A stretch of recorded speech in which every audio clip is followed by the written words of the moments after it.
All right, regardless of whether summer comes, we've all seen them in our yards, and gardeners are familiar with dealing with them. We're talking about weeds.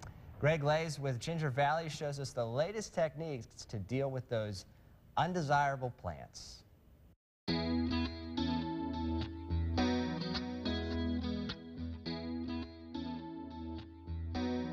Greg Leyes here. I'm in our treatment center, as we call it, here at Ginger Valley. So we're talking about problems with the lawn for the summer. You know, if you have brown spots in the lawn, it could be grubs, could be fungus. We've already talked about that. Or now you want to have problems with weeds. This is what you're going to use. This is a good one here. This is a liquid.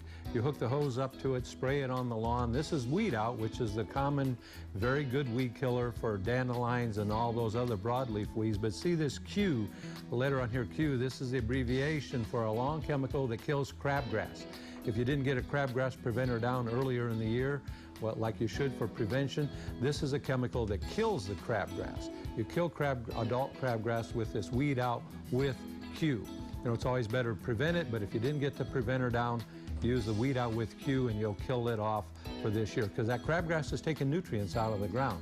Speaking of nutrients, you still need to fertilize, so we have a product down here called Weed Out with fertilizer. The Weed Out is the good weed killer that kills the weeds, the broadleaf weeds, and then you've got fertilizer there to kind of help that grass fill in. After you've killed off the weeds, you'll have some bare spots there, so you want to get that to fill in. So use the Weed Out Plus lawn food for the fertilization and the weed killing. And if you got crabgrass, use the Weed Out with Q. So for Ginger Valley, this is Greg Leyes.